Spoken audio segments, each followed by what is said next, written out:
Hi. Today my mom told me to clean out the attic, and look at what I found. It's labeled Tesla Interview. I don't even know who Tesla is, but his name sure does sound sciencey. Well, might as well watch it. Now, where did I put that film player?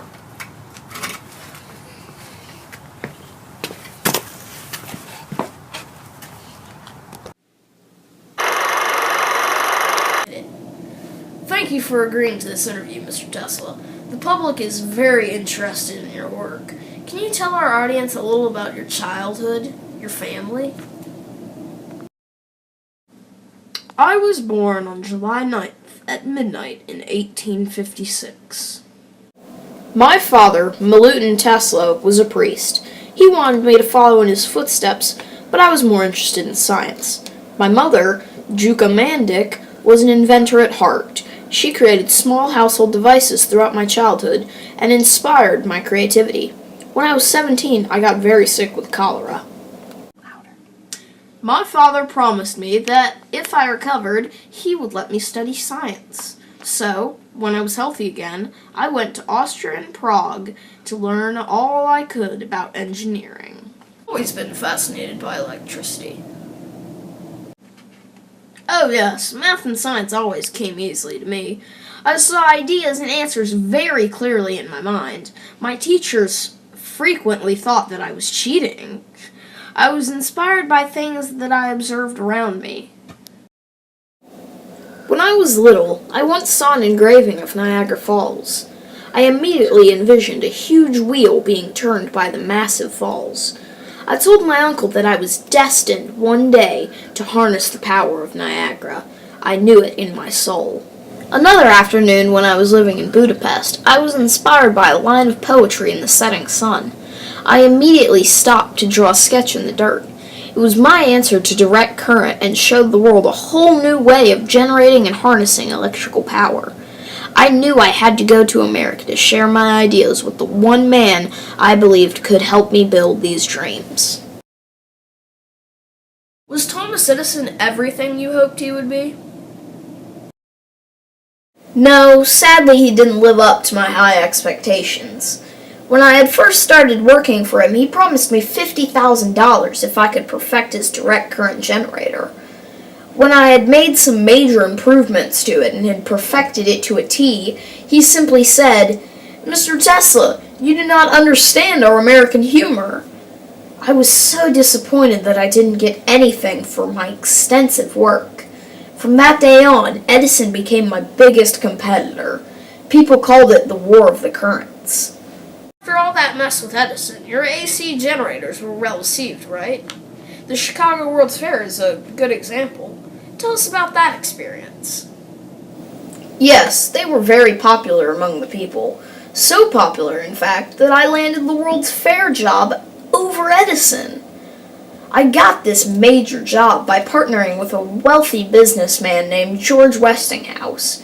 We worked for days on that project. We even had to make a 2-part light bulb specifically for it. Partnership with Westinghouse also resulted in the contract at Niagara Falls. That sounds like a huge challenge. It did take us a while to get everything ready and in tip-top shape so that when we did start up the generators, they would work like a charm. But by the end of it, we got through just fine. Your patent for the AC generator was successful and led to many great business opportunities. But that wasn't always the case, was it?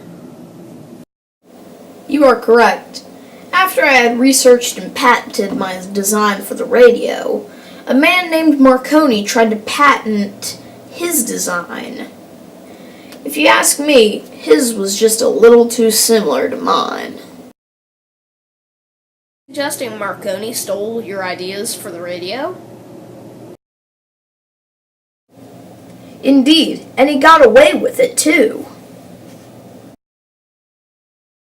The situation worked out, right? I'm still working on getting that situation worked out. I think it will eventually be given back to me. Someday, at least. Sad. Once again, your generosity helped line the pockets of other men. It is quite sad. I just wish I could have helped even more people. Isn't that what all people want? To help other people? We're good friends with the famous author, Mark Twain. Yes, I even let him into my laboratory on multiple occasions. When I had my office on Ground Street, he came in and participated in one of my many experiments. The one he helped me with consisted of attempting to transmit light without heat or wires. Right before that, I had been working on my remote-control boats. That means that the boats move through radio waves instead of through wires. Can you enlighten our viewers a little more about your time on Ground Street, Mr. Tesla? With pleasure. When I was living and working on Ground Street, I was attempting to make light appear in mid-air without a bulb or even wires. My theory was that if I had neurons bombarding against each other at high enough speeds that their sparks from bumping into each other would be bright enough to make light. All of your personal relationships were so friendly. Sadly, that's true. I once worked with a wealthy businessman named J.P. Morgan. We partnered together to build a massive radio tower called Wardenclyffe. Unfortunately, it was a bit of a money pit, and Morgan pulled out of financing the project. After that, he went on to back Marconi's work, and without money, I was left to abandon the dream. Working on anything interesting now? The scientific man does not aim at an immediate result. He does not expect that his advanced ideas will be readily taken up. His work is like that of the planter, for the future. His duty is to lay a foundation for those that come, and to point the way. Retirement. Are you enjoying living the high life and finally enjoying all the money you made from your inventions? Oh no, I am virtually penniless. Many greedy men have made a great deal of money off of my inventions, but I was always more interested in the product instead of the profit. It's quite sad.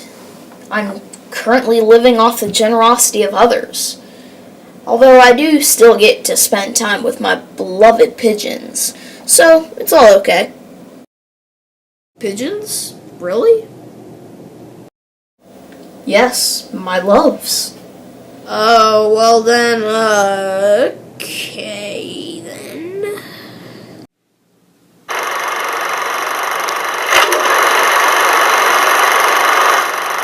Well, turns out my boy Tesla made a lot of cool stuff that we still use today, such as alternating current. He was also a pioneer in wireless technology.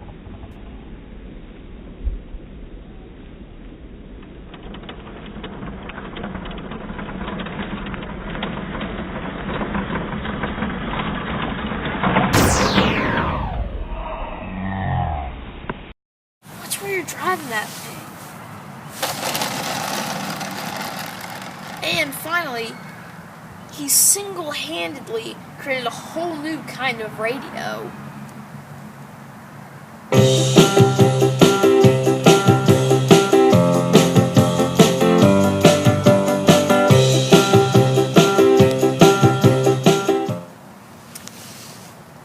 All of which we still use today. Wait. Hold on, I gotta take this. Yes? Okay.